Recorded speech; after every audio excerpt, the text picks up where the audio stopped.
Hello, my quilty friends. It's Stacy of Stacy Creates Stuff, and we are on week 6 of the Haven Quilt Along.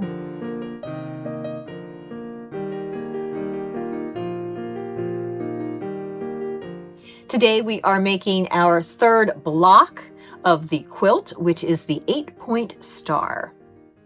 Now, this block is based on a 9 patch. So 5 of the patches are simply squares. We don't have to do anything to them. If you've cut all the pieces for the quilt, you already have those pieces ready.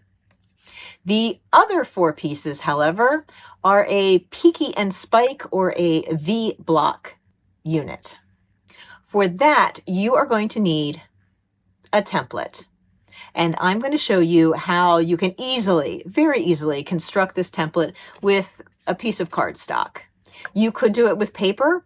The heavier the paper, the better, but it doesn't have to be super heavy like cardboard.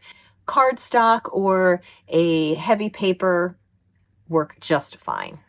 This is my template, and it has survived not 4 blocks, but 8, because of course I'm making both colorways of the quilt.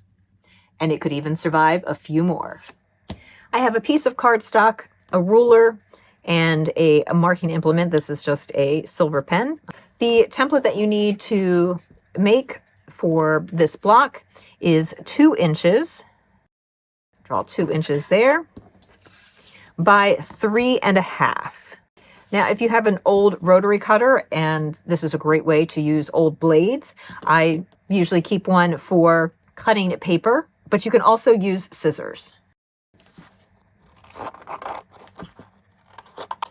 Once you have your template cut out, you need to measure 1/4 inch away from each side. And so I'm going to measure 1 3/4 inches. You don't need to necessarily draw the entire length. I'm just going to mark towards the top there. And then I'm also going to measure 1 3/4 from this side. Because it's 2 inches wide, this is giving me 1/4 inch in. You could also just use your ruler and mark from 1/4 inch from the edge. That works too, whichever way you want. In the long direction, if you were using the full ruler, it would be 3 1/4. Or again, you could of course just do 1/4 inch this way. And what I'm looking for are the intersections of those points.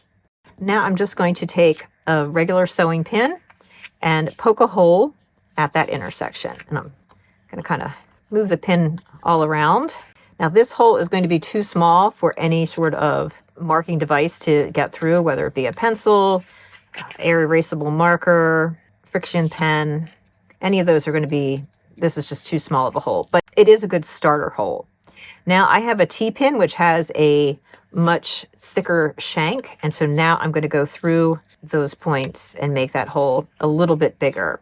You could use a stylus or an awl. You just don't want to make the hole too big. So better to err on smaller size and let it grow a little bit than to go too big in the beginning.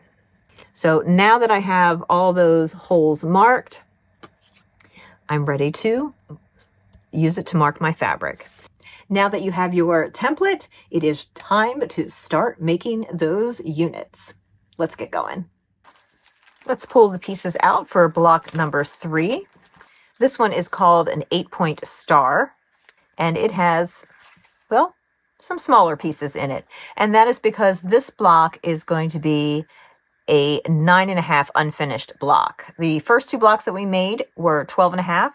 This one is smaller. We'll be making a total of 4 of these, and we will need 1 goldenrod, 8 of our teal, and 8 of our greens. Now, this one does involve some marking. The goldenrod is going to be used as is, so we don't need to do anything with that. 4 of our teal are also just going to be used as is in squares, so we'll set those aside. The other 4 we need to mark. And I have made a little cardboard template. It's just cardstock. It's not very, very heavy.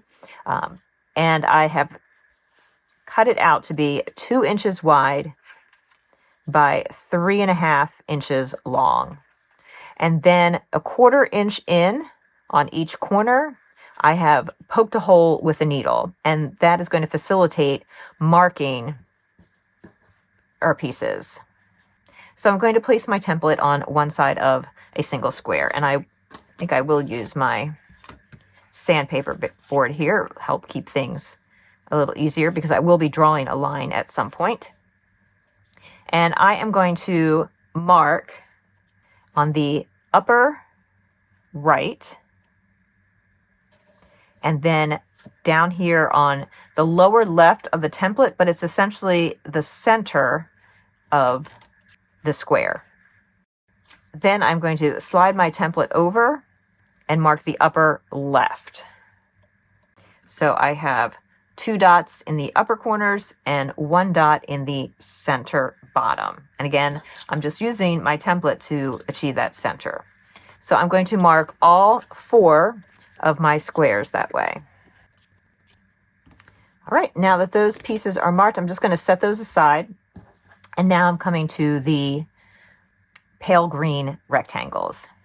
So for half of these, I am going to mark the upper left and the lower right. And since I have 8 total, I'm going to do 4 this way. I'm using my air erasable pen. You can use whatever marking tool works best for you. I am marking on what's going to be the wrong side of the pale green. The way I've marked the squares, that's actually going to be the right side, which is why an air erasable or heat erasable marking device is preferred. And those are only dots on these squares. All right, so I have marked 4 in that direction, and now the other 4 are going to get marked in the upper right and lower left. All right, now that all the dots are marked, I am going to draw the lines. And while you might think, well, couldn't you just draw corner to corner? Actually, no. I'm just using my quick quarter tool, but you could use any small skinny ruler. And I'm placing it so each dot is there, and then I'm going to draw my line. And if you notice, it does not come right to the corner. It is just off of the corner. And that is on purpose, and that is correct. So I'm going to draw all of my lines. Then these are drawn in the opposite diagonal. And again, the lines do not come right to the corners.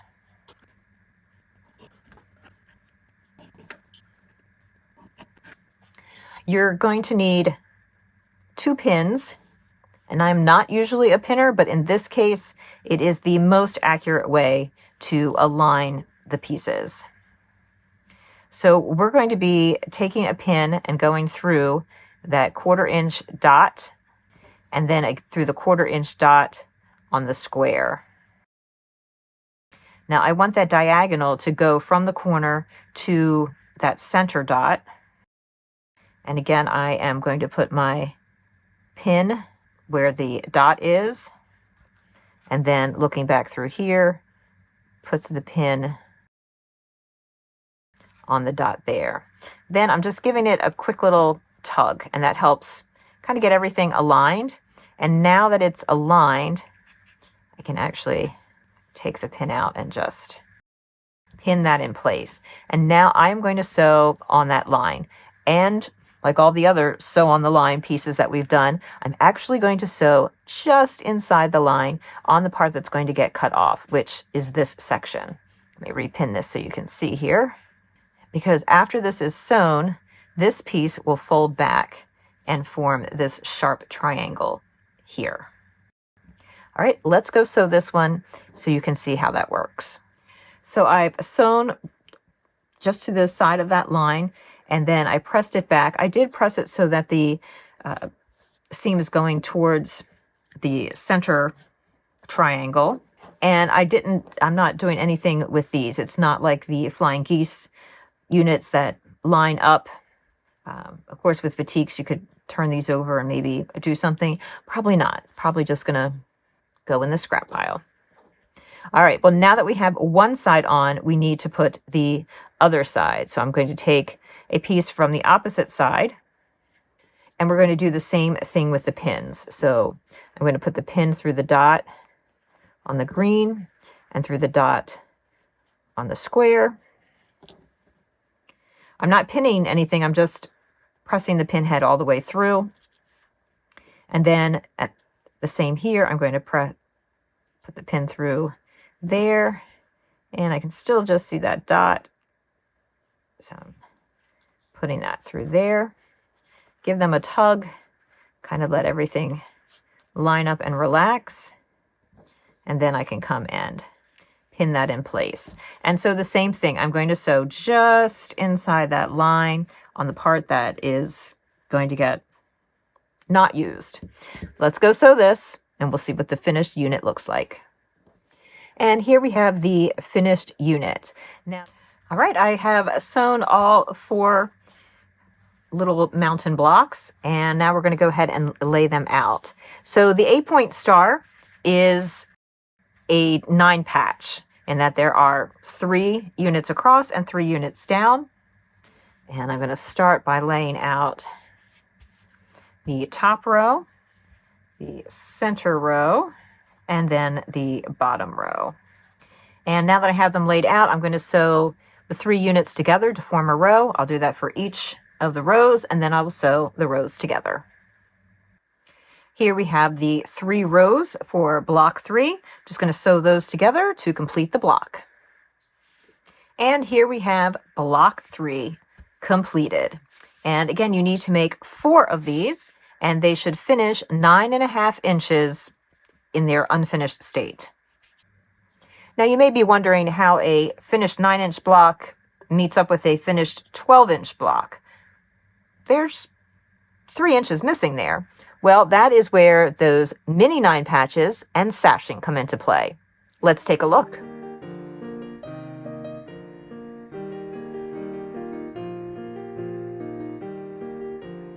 And there you have it, my friends. That block is not that difficult to make, and don't let the template intimidate you. It is an easy, accomplishable block. And if you're a little unsure, use some scrap fabric to test out your accuracy in creating your template and also in sewing those pieces together. I promise that once you've done it a couple of times, you'll have no problem at all. And remember, we're not aiming for perfection.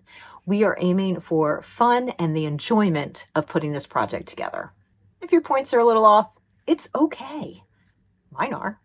And now we have completed the first ring around that center block. You could call it quits right now and have a small quilt ready to go. But I hope you'll stick around to make the next ring of blocks. Plus, we have that border that's full of flying geese. That's going to be so fun to put together. If this is the first that you are coming across the Haven Quilt Along, no worries. This is a self-paced quilt along. It is never too late to join the fun. I have a free guide available on my website that tells you exactly what fabrics you need and how much to cut of each. It will also help you to organize each of those fabrics for all of the blocks and the pieced border units. If you like the colors that I have done my quilts in, I have the Forest Lake with the blues and the greens, and the Painted Deserts in shades of terracotta and salmon. Both of those are available as kits from my favorite quilt shop, Vintage Pink and Green. And if you'd like to get each week's instructions sent directly to your inbox, then make sure you join the Haven mailing list. Links for all of these things are in the description below. Let's take a look at how the Painted Desert version goes together.